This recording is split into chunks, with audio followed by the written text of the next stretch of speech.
Well, good afternoon, everybody. This is Jean Nathan, and this is Crosstown Conversations. And boy, I'll tell you what, we have some conversations today because I got a pile of guests, and I am really excited about these guests. You know me. I'm often excited about the people I have on the show, and I don't have them on if I'm not excited about them. So, but this is exceptional because my first two guests are people who started and finished, I should say, made happen, something that a number of folks in this city have been working on for almost 2 decades. And what it's all about is really helping our city and region and ultimately people around the world who live in coastal communities to understand what that means. What does it mean to live in a coastal community? What does it mean to live next to a big, beautiful, raging river? And this is something called the Tulane Center for Rivers and Tulane Center for Coastal and River Research. Is that about right? Pretty close. Pretty close. Mike Blum here, who is the person who's going to be running this, is running it. And then we have John Barry also on the line. John, are you there? I am here. And John has the distinction, in addition to having written a lot of really great books, including, if you have not read, Rising Tide, The Great Mississippi Flood of 1927 and How It Changed America. Very big topic, and it's not just about the river. It is about the politics. The politics around a river and the politics around disaster and the politics about how we handle it.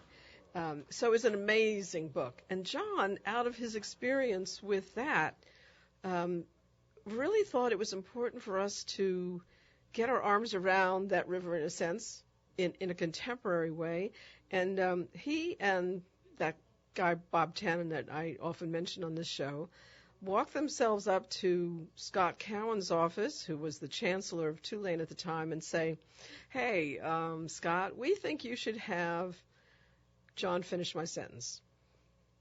Well, the initial idea was a museum to look at the history and science of the Mississippi River, which did not really exist. There is one up in Iowa, but it's not quite as comprehensive as I envisioned. And when I went to see Scott said, Tulane doesn't do museums, but we do science. That was also really John McLaughlin's idea. He ran what the Center for Bioenvironmental Research, which Mike now runs. And we came up with the idea of this sort of twin towers of a major museum dedicated to the river, along with a scientific research center dedicated to rivers. There was no such place in the world. There are many oceanographic research centers, and there's plenty of science done on rivers, but there was no center dedicated to river and estuary research. And now, almost 20 years later, as you said, that was a few months after Scott Cowan came to Tulane in 1998. Oh, I didn't realize I was so close to him just arriving. Yeah, I saw him in no wonder September. He was so open to it. And anyway, it's a little less ambitious than we started out with, but I think it's got room to expand.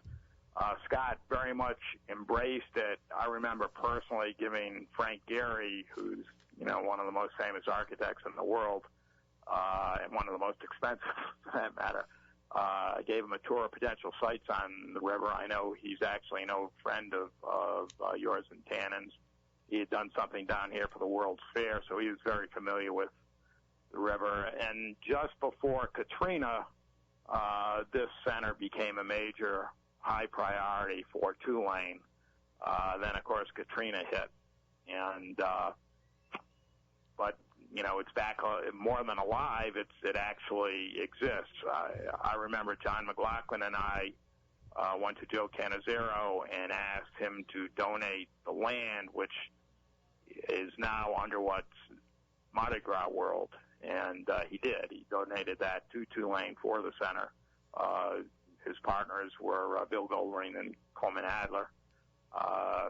And as I said, it was a high priority. Tulane even spent $1 million to buy a little sliver of land to sort of complete the arc, and then Katrina came. So, all right. So, I also recall there were some other glitches. There's always glitches, right? So when we first started... Well, nothing is ever smooth. No. But I remember in some of those first meetings, I remember we had meetings that were so huge that it was, we created these chains of tables around a big room filled with people from all different walks of life and institutions. Right. And I remember very clearly... My original plan for limited to the museum, and it was brilliant to add the scientific research, which is now the only part that exists. But anyway, I went to every major leader in the city I could think of, whether it was the then president of University of New Orleans, who was in the middle of building the D-Day Museum, then Ron Foreman at Audubon Institute, who said he'd love to do it. Did I have a check for $100 million? I said no. He also said he was busy with the insectarium. This is exactly the story I was about to tell. Go ahead. Yeah, and then the port. We went to the port. Ron was in those meetings, and in fact, for a while, really a key moment was Bob Tannen and I went to see Dan Packer, who ran Entergy. He offered to give us the power plant that sits near, just upriver from the convention center, give that to Tulane for like $1 a year. And we took that offer to Scott Cowan, and that was a fish or cut bait moment, and Scott was not at that moment ready to fish. So that sort of put everything on the back burner. Again, a couple of years later, it rose to a high priority. And I'm repeating myself, then Katrina. That was one of the... And so John McLaughlin over there at the CBR, I can remember, the way I tell the story is a little bit more abbreviated. I usually say that, okay, we went to Ron Foreman, and he said, hey, I'm doing the insectarium. We go to the port, and the port says, not in our scope. And then Scott says, whoa, I'm alone? That's a little scary. John McLaughlin, why don't you kind of nurse this along for a while? So it gets, dropped in John's lap, and then there's a bunch of meetings. I remember going to a lot of those meetings. And then, as you say, it's kind of hobbling along. The concept is being massaged, and then comes Katrina.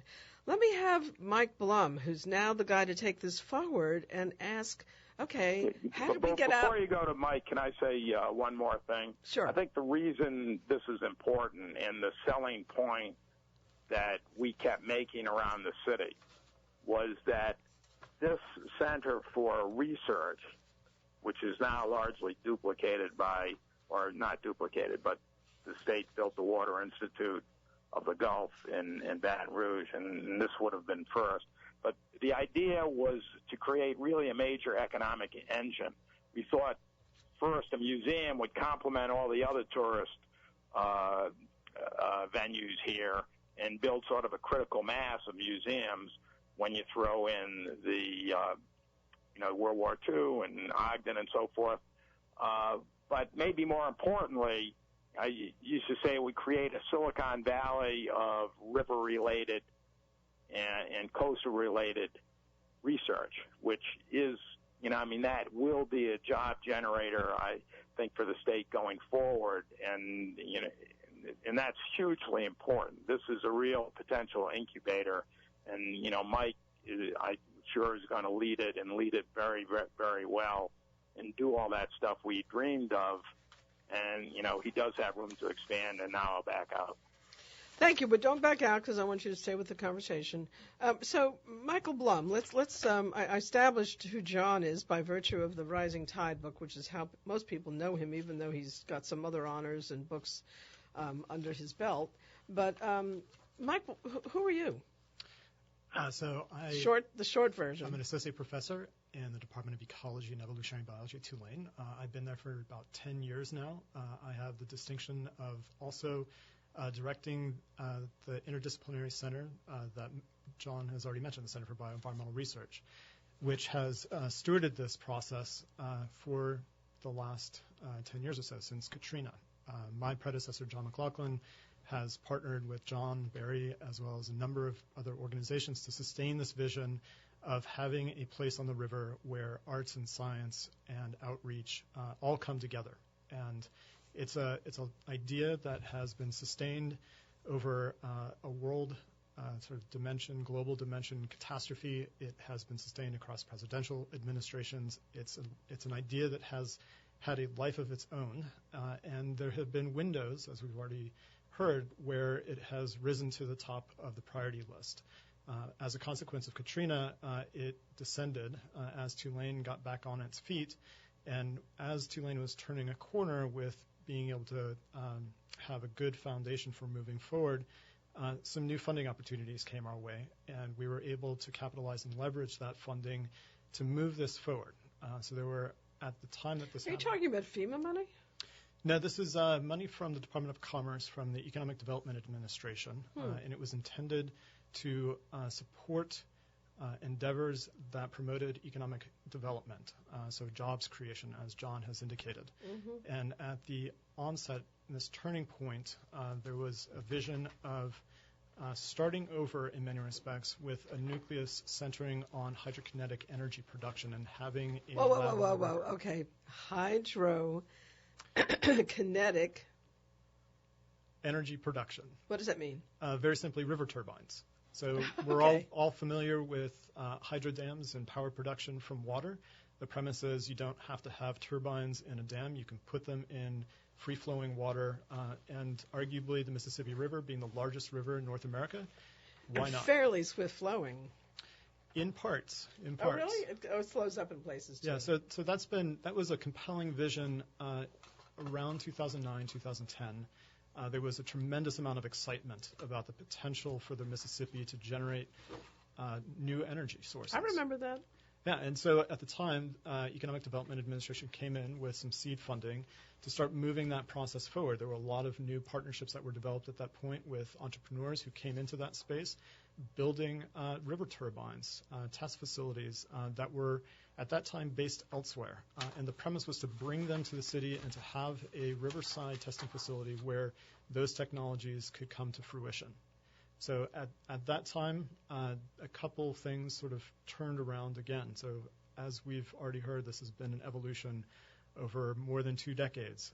And when you're talking about an entrepreneurial environment and where you're talking about new untested technologies, you have to do due diligence. Things evolve. And so some very simple things came to light. One, that though the Mississippi arguably carries more water than any other river in North America, in this particular location, the hydrology, the speed of the river, the amount of water flow over the year, it's not suitable for energy production. Whoa, really? So that is a total surprise to me. Having been a morning anchor for some time in my life, and I've covered a lot of drownings in the Mississippi River, I had the impression of it being like indomitable, just hugely flowing and fast and deep and scary. And no? Fast and deep. So deep, definitely. Monumental, definitely. Fast, not always. And not in particular areas of the river that are conducive to the placement of river turbines. See, we all learned something already, guys. So these are little things, but when you talk about the mechanics of deploying a new technology, they become major stumbling blocks. So that didn't work. That, as they say in the South, this isn't one of my favorite Southern expressions that I learned. That dog didn't hunt. No. Okay. So folks pulled out, and at that same time as we were transitioning and reevaluating, of course, 2010 comes around and Deepwater Horizon spill happens. And at the same time, the state was mobilizing its science cadre and its engineering capacity to formulate the Coastal Master Plan. And so with the Deepwater Horizon oil spill and with the state mobilizing a master plan, the circumstances permitted for a progression more towards supporting coastal restoration protection and really getting at the heart of life in Louisiana. So though energy production, coastal restoration protection. So energy production is a critical element of life on Earth. I don't think anybody would disagree with that. But when we talk about the urgency and the needs of our community, we need support. We need more protection. We need something that has more resilience to it. And so with the Deepwater Horizon oil spill, that put a real point on the importance of moving forward with coastal restoration protection. And since 2010, with the unanimous passage of the State Master Plan and the progression of a succession of criminal and civil penalties that have emerged from the spill, we not only have a plan for coastal restoration, but we also have startup capital. We also have money to move that plan forward. So the Coastal and River Center is intended to support the plan and to support not only the science and engineering. So the intention is not just to augment science and engineering. And I think when we start distinguishing what we're doing down here from similar efforts elsewhere, in particular the water campus that's emerging in Baton Rouge, there's also a critical need for bringing the public to the table and really making it so that there's a meeting of the minds, not just science and engineering proceeding at pace, but bringing everybody together en masse. And there are very few entities, there are very few institutions where that can happen. And so the intention of the Center on the Riverfront is to make those connections, to build those partnerships. I often put it in terms of pipelines and partnerships. So pipelines are a reference to expediting the process of discovery and translation. So science and fundamental discovery is very important, but we also need to have information that translates to new skill sets and new tools so that we can move forward with solutions. You know, I just have to note here, I'm sorry, I have a penchant for wanting to point out my prescience. Okay, so forgive me for this. But in 1979, I was working for Sonny Mouton, who was running for governor. And I wrote 3 papers about things that I thought he should focus on. And I talked about the importance of focusing on marine, water, river, science as potential future economic development for this region. And I also recommended that they focus on the importance of dealing with hazardous wastes and health hazards as a result of the environment. 1979. Just want to point that out. Very prescient. Of course, Absolutely. He didn't do anything with it. Because at that point, that was just not on people's radar screen. Well, it's now on a lot of folks' screen. So this has become front and center, not just for Tulane, of course. This is something that is a shared interest across the state. Tulane is building partnerships with entities, like John Barry's mentioned, the Water Institute of the Gulf, which is based up in Baton Rouge. There's a lot of complementarity to what we're doing here relative to other efforts in the state. So again, when we think about what we're doing here, how is it distinctive? What are we really contributing? We're augmenting research. We're augmenting the process of discovery and translation, certainly. And that, as a Research One university, that is part of Tulane's mission. Okay, But let's bring the conversation vocabulary down a little bit. So, and let me just understand what that means for the average person living in the city. So give me a couple examples of projects or programs or ideas that you all are going to work on. Great, yeah. So 2 really, really good examples. One, so think about it in terms of questions. So we call the Mississippi the Big Muddy, right? How much mud does the Mississippi carry? Where does that mud reside? Is it in the water column? Is it on the banks? Is it on the bed of the river? Really getting a sense of how much mud. And when you really parse it out, that breaks down to things like clays and sands. So really getting a geological perspective. And why is that important? Well, so when you think about engineering, what you can build really depends on your starting materials. So you can only build so much with softer, less resilient materials like clay. Sand is actually arguably the preferred material to build off of, and remarkably, this may come as a surprise, it's a limiting resource in our area. So Louisiana as a state has... Limiting. There's just not that much sand around. We don't have that much sand? We don't have Well, we don't have sand. Beaches. We don't have beaches, so that's Right. a really good example. Yeah. So you look at the Louisiana coastline, there Right. are very few beaches. And when we think about we want to rebuild the wetlands, we want to rebuild the marshes, it's better to do so with something like sand than something like So mud. wait, so does that mean all of those river diversion projects that we're doing that are basically trying to pull sediment out of the Mississippi River and put it into our marshes, that's the wrong kind of dirt?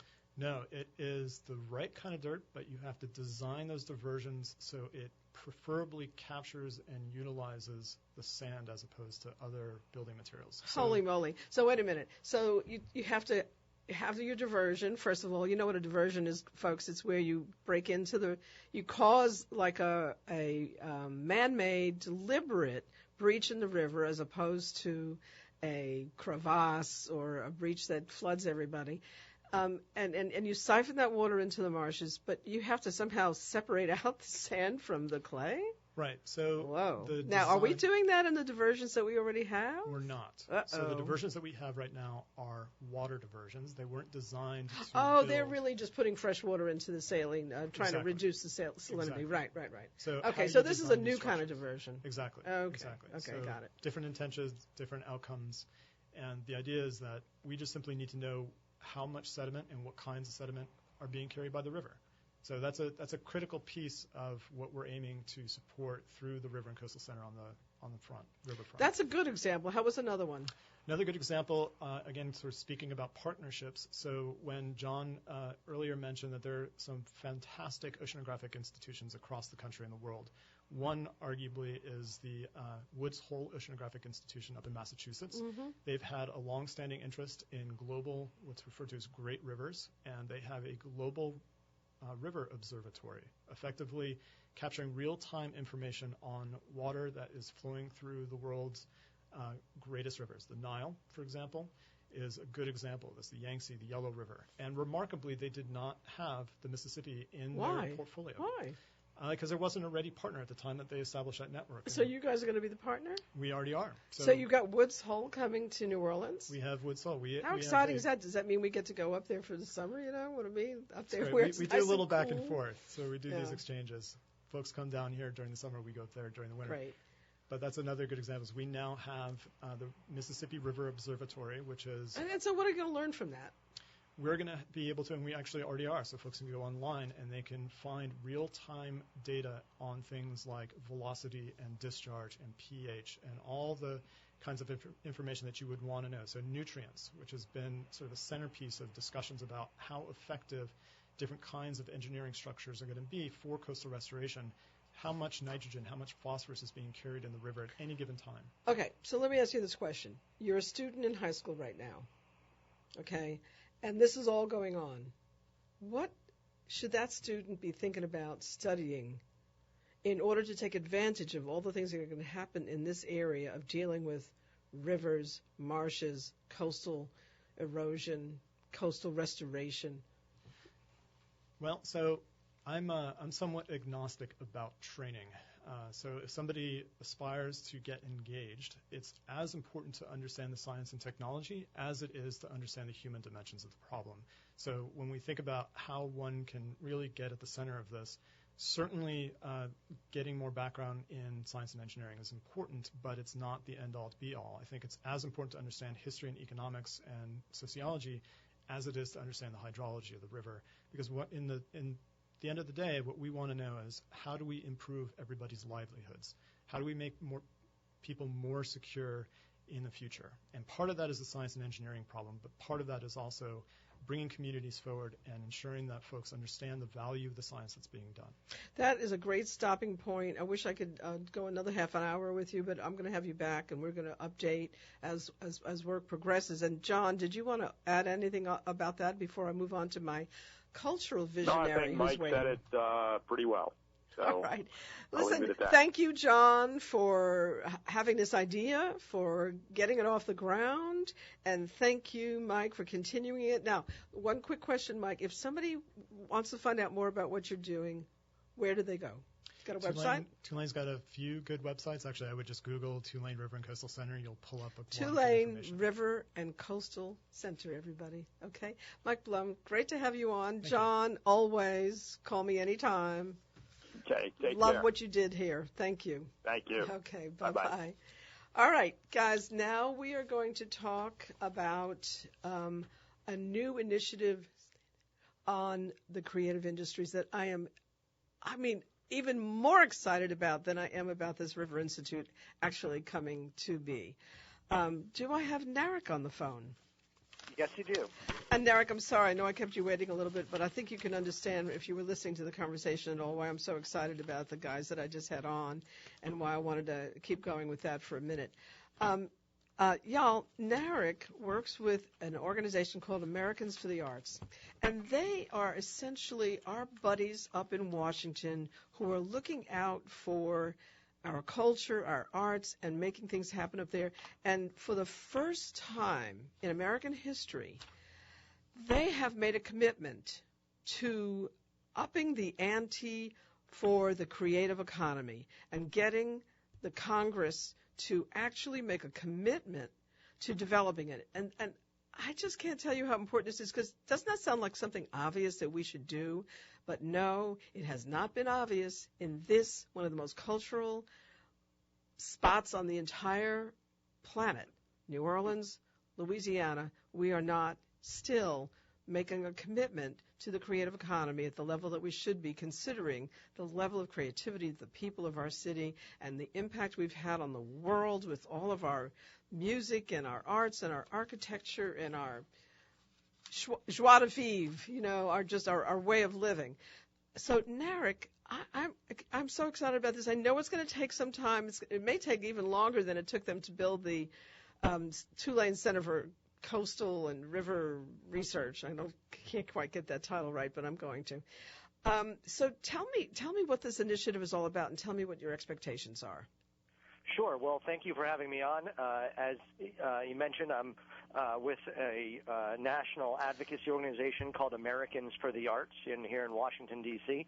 I manage our government affairs program, and what you're describing is a new piece of legislation that's been introduced in the U.S. Senate, and so it's just at the very beginning phase, but it would provide, we hope, important federal support for the creative economy and the creative industries and all those that work in those areas. It's called the CREATE Act, and believe me, a whole number of meetings went into trying to arrive at that acronym. The CREATE Act stands for Comprehensive Resources for Entrepreneurs in the Arts to Transform the Economy, CREATE. Go Narric. That is so great. Okay. Tell me why, share with the audience why my passionate enthusiasm is so strong. I mean, why this is so important for our country. Sure. Well, there's no surprise. I don't think there'll be any surprise anywhere that a radio show in Louisiana is excited about the creative economy. There's been the leadership from your state and New Orleans in particular over the years in the creative economy. The music, the history, the heritage, the culture, the food, the visual art, and all the arts that are represented in Louisiana on an annual basis for decades is something that draws enormous amounts of, it's a huge support of cultural tourism, both in the state and, of course, from attracting visitors from out of state. People's livelihoods, there's a enormous sector of the state economy that's built on the arts, and those entrepreneurs that use their skills in the arts and arts training to make a living for themselves. And so this piece of legislation is built to support them and to support with government resources ways that they can build their businesses and their livelihoods around the creative economy. Okay, now, Narric, I want you to address something for me, because this is something I talk about a lot, and I haven't really gotten through yet. My messaging is just not quite robust enough, I guess, or something. I'm not sure what it is. But internationally, country after country, and throughout our country, state after state and city after city is recognizing that with the changes in manufacturing, because the loss of manufacturing jobs in our country is not only because they've been sent offshore to China and Mexico, and most recently yesterday, GE and to Canada. It's not just that. It's also because manufacturing just doesn't use people anymore. It uses robots and software and so forth. So, what are people going to make a living doing? And one of the things that many places have come to recognize is that the creative industries, which is a broad subject, it's not just about painting and dancing and music. It is about engineering. It is about graphic design. It is about the internet. It is about media. It's a culinary. It's a huge, broad category of things. And that's, quite frankly, where the economic opportunities in the future are going to go. Give me a little bit of the backup for that. I mean, that's my basic mantra. But tell me why I'm right. Sure. No, I'll happily tell you why you're right. So all the studies, and we have a study here called the Creative Industries Study that maps out where people who, both employers and employees, are located around the country. And it's a very preliminary data set, but it shows there's over 700,000 employers out there in the creative economy, and they're in every state. And not only are they in every state, but they're in every corner of the country. And so it's not just something that exists in the cities. And every community can claim the creative economy, even though you might think, or sometimes elected officials believe that the creative economy is something just for the big cities and urban areas, and that's just not the case. And so that's number one. Number two, all the government research, and there's a new one from the Federal Bureau of Economic Analysis that demonstrates that what I just said is absolutely the case, and that the percentage of the creative economy, the arts and cultural sector in the federal gross domestic product is a very significant one. It's larger than the travel and tourism sector. It's larger than the agricultural sector. And so those are the kinds of numbers and percentages. Is it larger or almost as large as health? In our state, it's number 2 employer behind health. It is not as large as the health sector. That is definitely a large sector. But it is bigger than those other two.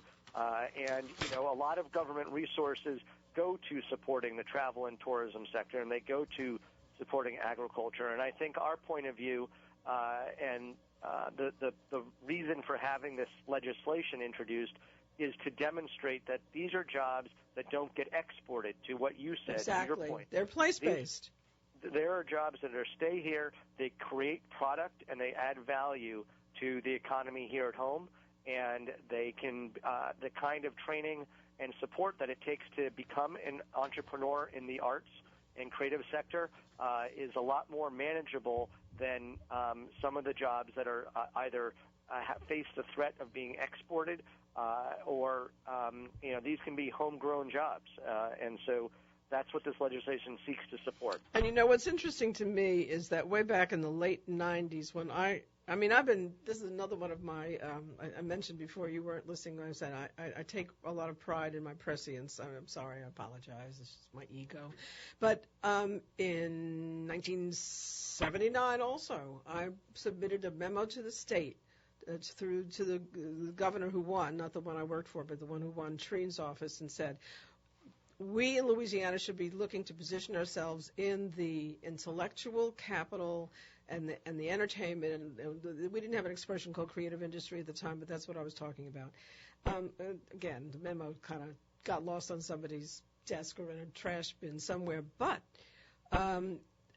Britain, which interestingly is where the Industrial Revolution began, correct me if I'm wrong, they, of course, are on the other end of the post-industrial era, and they're one of the first countries in the world that said, maybe in these old manufacturing towns, these kind of what we call Rust Belt towns, we should look at the creative industries. And a guy named Charles Landry, a lot of people talk about Richard Florida. Well, Richard Florida, he's the one who got famous. But Charles Landry is the one who wrote the first book, and I forget what he called it exactly. I think it was the Creative Center or the Creative... And he's the one who talked about the importance of what we're talking about. And Britain, if you go into any kind of websites on British economy, you're going to see that they are all over this. The United Nations is all over it. You got people in Australia that are all over it. There are just so many people around the country who are on this. And we're sort of coming up behind in New Orleans and Louisiana in particular. But, Narric, what's your expectation? What's your feeling for how long it's going to take us to get this thing done? And what can we, every single one of us individuals, aside from, hey, everybody, register to vote. You know why that's important. I don't have to spell that out. Register to vote right now if you haven't. What's it going to take? What can we do to help? Well, right now the legislation was introduced, and Americans for the Arts is working with Senator Tom Udall of New Mexico. He's the senator that introduced the bill. We are building support and calling on other senators to co-sponsor the legislation. So that's step one. And certainly the Louisiana senators, both in the remaining time of this congressional year, could co-sponsor it.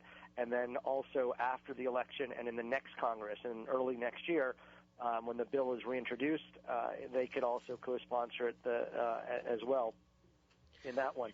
But what's important to realize is that this legislation would support artists directly with small business administration loans, grants, technical assistance. It would support the creative economy as a distinct part of the economy and the workforce.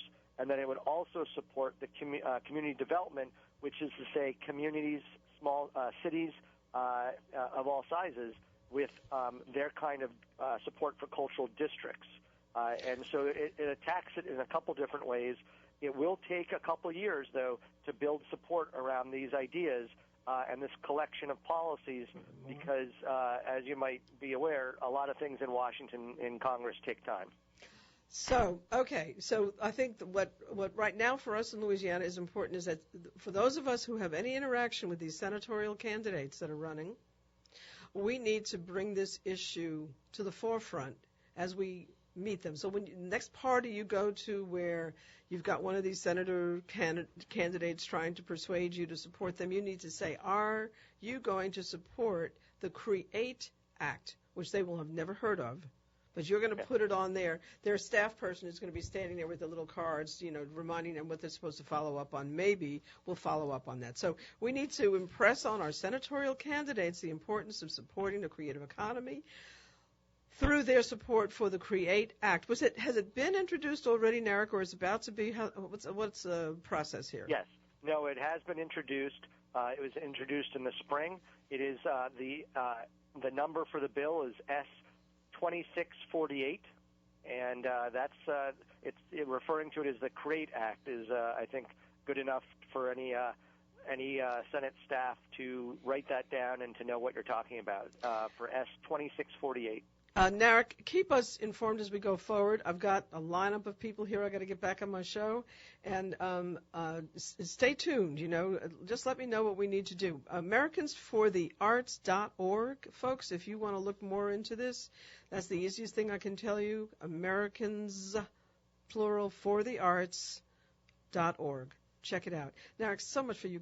Thanks so much for taking time out of your schedule. I'm sure you're crazed up there, and I appreciate it. I'm so excited about this. I really am. I can barely talk. Well, thank you for bringing attention to it. Thank you. All right. Take care. Bye-bye. Bye-bye. So, okay, now we have one of my favorite creatives, artists in the city, in studio with me, John Barnes, who one time when I was putting sculptures on all the tables of Mitch Landrieu's inaugural ball, you brought the work of your students, and they were just phenomenal. I was so impressed and excited about it. And I have two questions for you. I know you're here to talk about a show you have coming up, and I want you to talk about that. But I also want to know where all the artists who go through your program, where are they, and what are they doing? Well, they're all over the place. I've been at Dillard teaching in the art program for 17 years. Whoa, 17 years. So it's been scores and scores of young people have moved through the program. A great deal are working in various school systems throughout the state. We have a few who went on to do graphics work for major league baseball teams. His young man by the name of Justin Stafford. He worked with the Phoenix Rattlers for many years and the Atlanta Falcons for many years. Wow. And, we have many are in grad school as well. We have a student who just started at the Otis College of Art in their master's program.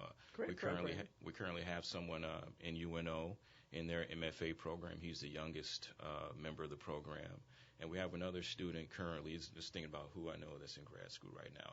He just started at Tennessee State, and he's actually pursuing a PhD in art history. Wow. So, it's a so busy it's working. place. So your program is really leading people into rewarding careers in the creative fields. Oh, absolutely.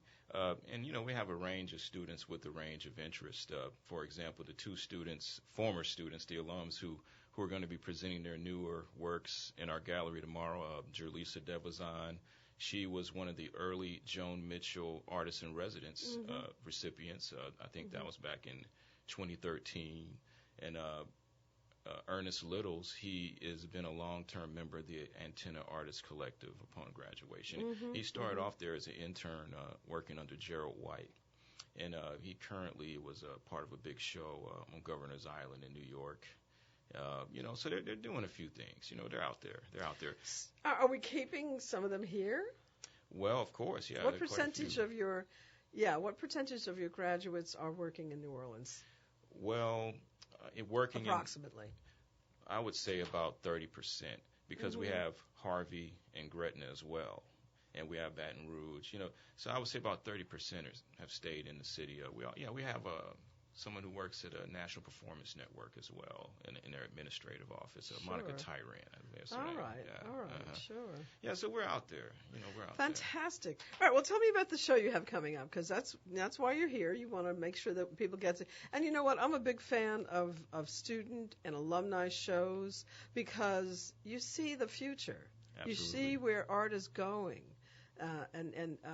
You get to see something totally new as opposed to what we're seeing all the time out there. So I really like going to student shows. And also you see some exceptional work, somebody who's going to turn out to be a really important artist.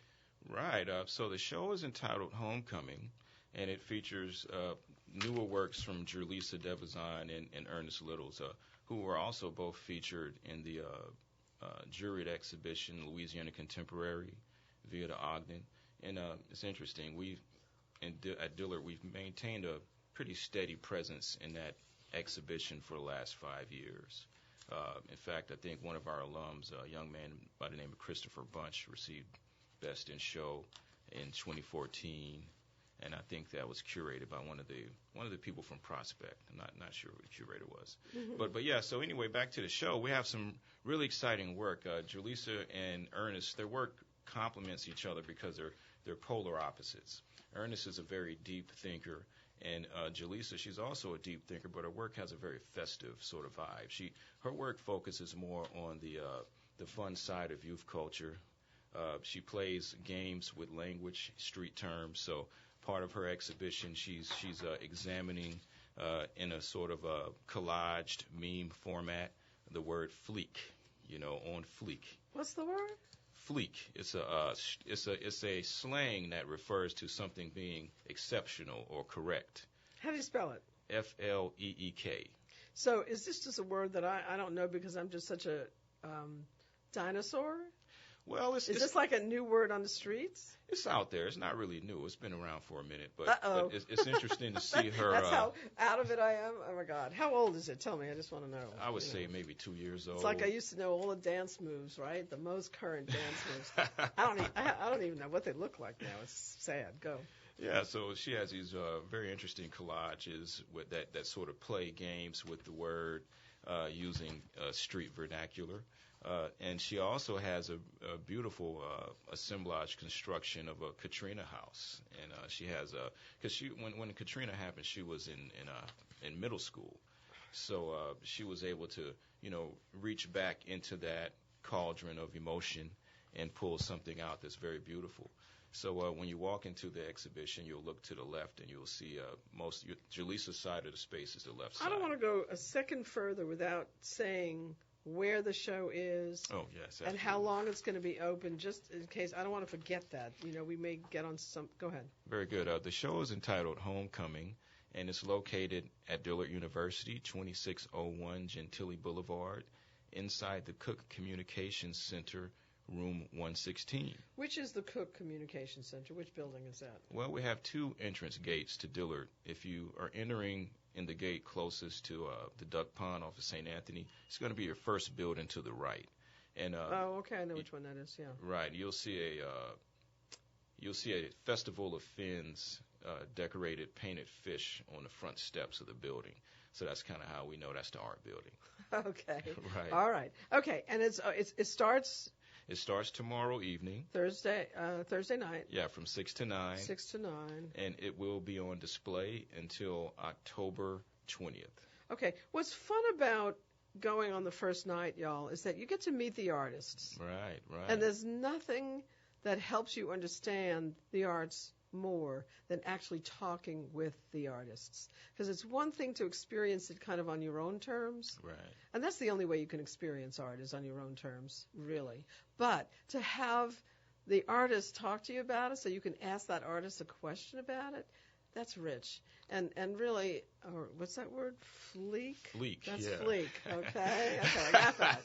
I got a new word. Right, that's fleek. It's very fleek. Okay. Right. So it's really worth it to come out for the opening, which is literally tomorrow night from 6 to 9, Thursday at Dillard, in the Cook Communication Center, just to the right as you pass the duck pond. Absolutely. Okay. Yes, the first building, it greets you on the right. John, what are you doing in your work right now? Right now, I'm doing a lot of work with carved oak, plywood, and ink. And what? And ink. Ink. Right. Interesting. Yeah, I've been playing a lot with wood grain in a different way. I'm sort of illustrating the ingrained sensibilities of the region inside of the bands of grain. Wow, that's interesting. I like that a lot. So that is something that I'll bet you there's some carpenters in our audience right now who are thinking about what does that mean. Right. You can see an example of it. I'm in a show called Afro Future Salon, located at the Ace Hotel, which is 600 Carondelet Street. And it's a really, really cool collective of work curated by Gia Hamilton from the Joan Mitchell Center. So at some the great Ace. work. And where exactly in the Ace is that? It's 600 Carondelet. I know where Ace is. Oh, yeah, I'm sorry. Just tell the audience. Go ahead. Yeah, it's 600 Carondelet Street. But if you enter the hotel and go past the bar, there's this sort of open breezeway type of space that they converted into a makeshift gallery. Oh, I know where the breezeway is. Yeah, it's but it's to the right of the entrance. You have to go through that sort of lobby sitting area, which is a great fun, great people watching spot. Very cool spot. And then go back into to see the art. Okay, that's that's really exciting what the Ace Hotel is doing. By the way, that they're and that actually there was a story in I think the Times, New York Times this morning about how hotels are more and more recognizing the value for their guests and for the artists, of course, of displaying art in hotels. Oh, absolutely. Hear that, hoteliers out there in this audience? More art in more hotels. Right. Sean Barnes is a very good, very important artist in this city, and you can see his work at the Ace. And he is the one who spawns all kinds of brilliant creativity in his young students, and a couple of them. The names of the artists? Ernest Littles and Jerlisa Devazan are going to be at the opening Thursday night at Dillard. So y'all come out, and then if you can't, the exhibit will still be open until October 20th. But when can they go see it? Our gallery hours are Monday through Friday, 10 a.m. to 4 p.m. 10 to 4. So basically during sort of working hours. Absolutely. Yeah. So we invite all schools to bring your students. We love to have big yellow buses enter the campus and review the artwork and interact with us. It's a very open environment. In spite of the gates, it's real open. It is, and it's such a beautiful spot. It really is. Yeah, It's a beautiful campus, and it defines Gentilly Boulevard for me. I mean, when you come onto it, it just always it takes your blood pressure down a couple degrees. It really does. Yeah, it really does. And so do you, John. Thank you so much for coming in. Thank you, Appreciate Jean. it. All right, I'm going to try to make it, but I think there's something happening tomorrow night. There's always something happening, but Hey, as long I'll as try you to get come there, by. Get there before it closes. Okay. Thanks Thank a lot. you. All right. So we're rocking and rolling here, and now I have another pretty amazing person here who teaches us the lesson of how you take some of those twists and turns in life, those difficulties, those challenges, and turn them into, what can I say, into transformative, positive, new pathways for life. Well said? Well said, Jean. Molly Jahncke is here.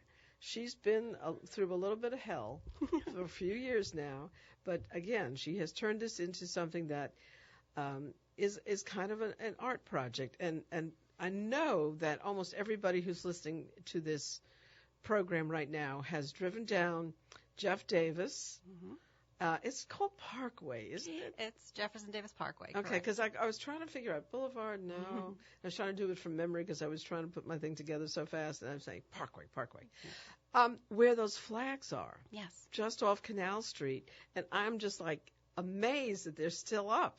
Well, They're still up. it is. It's wonderful. This flag was actually envisioned originally by Michael Mangeris, and it's the co-creators, and Connor was a part of that, Morgan Walthrop, as a 10th anniversary Katrina memorial. And it was meant to be a collaborative community installation, sculptural installation. And people drove by, and it kind of got this grassroots notoriety. Sort of, what is this? But it's been a fabulous thing. It was really only supposed to be up a year, but thanks to We're almost into year 3 with it, or more than well, year no, 2? it was actually put up. We're heading into year 2. Oh, 10. What am I talking about? Right. Yeah, It was. of I course. know. Oh, It's my amazing. God. It was. I know. Time flies. It was Yeah. just last year. It was actually put up on the anniversary, the 10th anniversary of Katrina, and but it's had such great response, not just locally with the community, but also with folks who are coming into the city. One of the co-creators, Morgan, works for Morgan Walthrop, correct, works for a tourism company and has brought folks in from the outside and made this sort of part of the artistic tourism of the city, and it's gotten a great response. So thanks to working with the City of New Orleans and Parks and Parksway Commission and a lot of the artists and community members, it's staying. Which is a wonderful thing. So 1 year later, FLAG is now turning its focus to the fight against cancer. As you mentioned, I have a real personal stake in this. I actually created a flag for the Katrina exhibit, but talking to Michael Mangeris and Morgan Walthrop, they wanted to put something up in line with Breast Cancer Awareness Month, which is October. And I thought that was a wonderful idea because I myself am a 5-year survivor of breast, brain, lymph cancer. That's a lot of cancer. It's a lot of cancer, but Yeah. I participated in runs, walks for the cure, donated to charities, and so obviously I knew, as most people do, that cancer is a big, terrible thing. It's very pervasive, but it wasn't until I was diagnosed and started talking to people that you realize this is really a disease that touches just about anybody that you see or talk to in some way, whether they're a patient, current, present, or family member, friends. Right, caregivers. So, and down here in Louisiana, I don't know if people realize, we have one of the highest cancer incidences and mortality rates, not just for breast cancer, but for all cancers down here. And I wonder to what extent that's a result of our way of living, just kind of our excesses, or is it pollution, or probably a little bit of both? Well, I think it's a little bit of both. And also, I think that we had health care. Mm-hmm. We had a public health care system, but it was kind of a last resort approach where, you went to charity when you were really sick and not, you didn't go to a doctor soon enough. And, of course, not having insurance was a big factor, and it finally took John Bell Edwards to get that addressed because, of course, the prior governor didn't touch it, and with a 10-foot pole, and that's just one of my little mantras, that he was so negligent of the lives of people in the state. Anyway. Well, no, but it's a good point, Jean, and in part this exhibit is recognizing that, and the fact that cancer touches us not just as it does the nation, but more so because of what you're speaking. And so what we've done is bring together, once again, this is a collaborative exhibit, as the Katrina exhibit was, and we're getting professional artists paired with some of their students, paired with community members, and they're all either past or present cancer patients, like we said, their family members, or also medical staff from Mary Bird Perkins Cancer Center at St. Tammany Parish Hospital, and also Tulane's Arts in Medicine program, which is a wonderful program, and I don't know if a lot of people know about Arts in Medicine? Yes, Arts in Medicine. Well, I didn't know about that. Yeah, it's really wonderful. Arts can be very healing. They're a vehicle for expression. They're a vehicle for self-exploration, and for many patients also a way to work through the treatment, which is tough. I can vouch for that myself. Yeah. So they hold workshops, not just in the visual arts, but dance, music. But we worked with some of the painters, the visual artists, the patients, their family members, they're creating these banners that are in different sizes. Some of them are 7 feet long. That's what has been there for the past year. But for the patients, it was a little tougher to handle those 7-foot banners, so we have some smaller ones that are really traditional flag size that they've all painted or embellished. So where are these going to go? Are they going to go where the other ones were? They are, correct. Michael. Okay. So you're going to change them out? We're just going to change them out. Take some flags down, put some flags up. Yeah. Take the and it's actually been going on.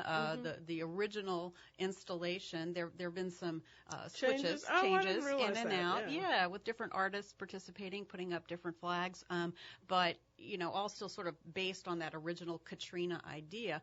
Those are coming down, and for the month of October, we'll be putting up these that are focused on all different kinds of cancers, and you'll see all different voices. Some of them are positive, some of them are sorrowful, some of them are memorial. I think that's going to be a very, let's say, touching, emotional, moving experience to walk through them. So I encourage you. I know you're all going to be driving by them, but to the extent that you can actually park your car right there. It's easy to park there. It's usually parking available. Yes. And go walk around them and look at them more closely. I think that's really important. So the banners were, for the most part, done by cancer patients? They are. Well, cancer patients, correct. Sometimes they're family members, caregivers. Some of them are actually done by doctors and medical staff. And a number of professional artists who either are patients themselves or been touched by cancer in some way. And as you mentioned, Jean, it's a great place. You can park right there. And if you know Jefferson Davis Parkway, I guess it's called Parkway because of the size of the neutral ground, as we call it. It's so really wide and wonderful and grassy, and there are trees there. And so this is, flag is actually 26 8-foot-high posts, crosses, dramatic ones made of wood. That's the installation that Michael Mangeris designed, sort of as a tip of the hat to Christo from his Central Park exhibit of 2005. This is our own local version, and yeah, they're going to be up. We're going to put them up on October 1st, and they'll be up for the month. Oh, Jazz is sending me a message here that we're just about, it went so fast today. We had a lot of really interesting people on. Molly, I just think it's so incredible for you to take your experience and translate it into something that is going to have, I think, obviously, as I said, a very moving impact on people. And so, y'all, flag on Jeff Davis Parkway, just below Canal Park. Walk through it, take a look at it. Thank you, Michael Mangeris, for conceiving the original concept, Morgan Malthrup for getting it all up there, Molly Jahncke for taking this new turn with it, and all power to you and your way of turning adversity into wonderful things. Well, that's our city, isn't it? We're resilient. Thank you. Thank you, and thank you, everybody, for listening. And we will catch up with you again next week at the same time, 2 o'clock on Wednesday. Jean Nathan, Crosstown Conversations. Bye-bye.